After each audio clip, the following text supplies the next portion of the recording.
ইশারায় রানী চন্দ্রকে ডেকে লেখালেন,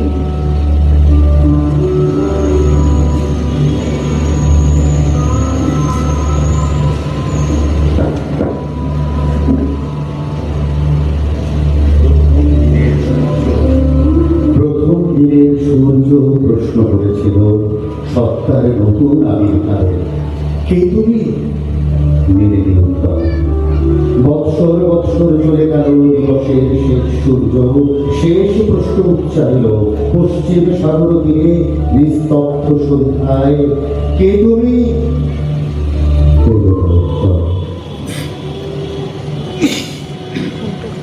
ডাক্তারবাবুরাও হাঁপড়ে পড়েছে। রোগী আছে কিন্তু রোগ নেই। কি রোগ হয়েছে ঠিক ধরা যাচ্ছে না। এভাবেই কেটে গেল 28 ও 29 জুলাই দুটো দিন। 30 জুলাই সকাল 9টা 30। কবি মৃদু কণ্ঠে বলছেন, আর রানী চন্দ্র শুনে শুনে লিখলেন তার শেষ লেখা। তোমার সৃষ্টির পথ রেখেছ আগে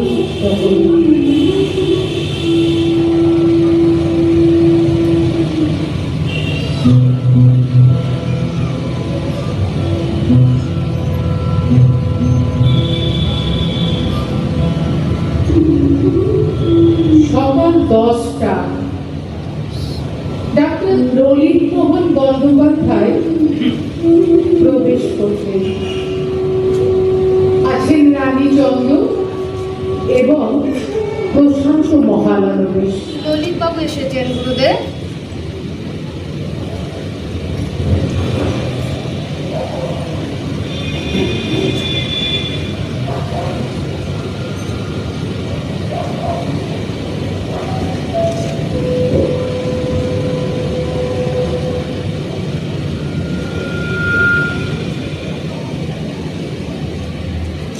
গুরুদেব, আজ দিনটা ভালো আছে, তাহলে অপারেশনটা সেরে ফেলি, কি বলেন?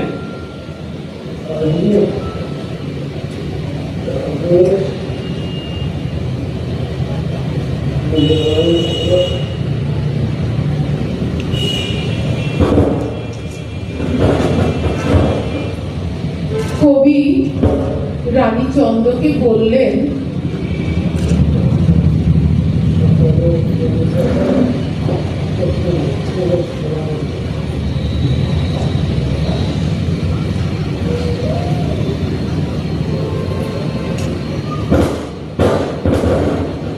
তোমার সৃষ্টির পথ রেখেছ আধুনিক করে, বিচিত্র ছলনা জালে কে ছলনাময়ী, মিথ্যা বিশ্বাসের ফাঁদ পেতেছ নিপুণ ভাবে সরল জীবনে।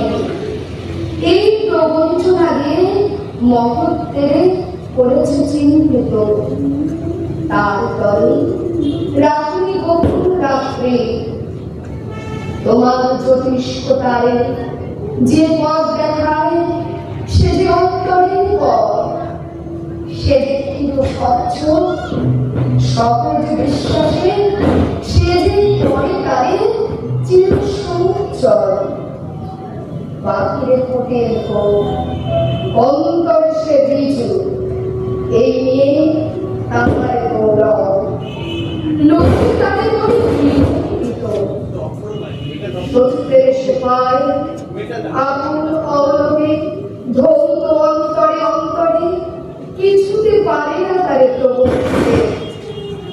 শেষ পুরস্কার নিয়ে যায় সে।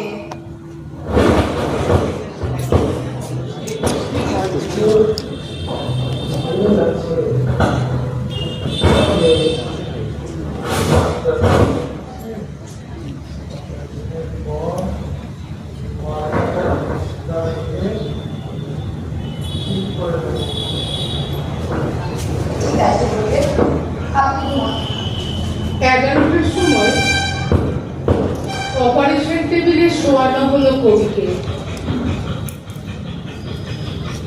সবাই হাঁটাহাঁটি করছে, জোড়াসাঁকো বাড়িটা আজ নিঝুম, স্তব্ধ।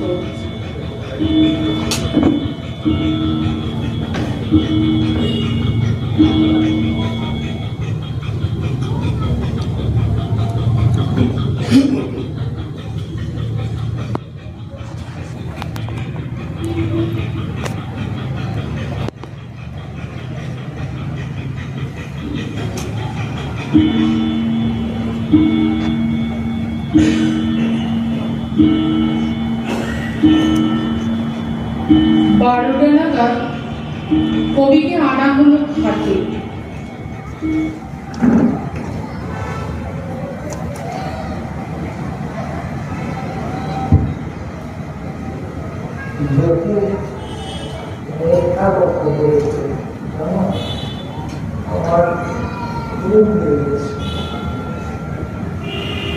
চারিদিকে অপারেশনের সময় কি খুব লেগেছিল আপনার?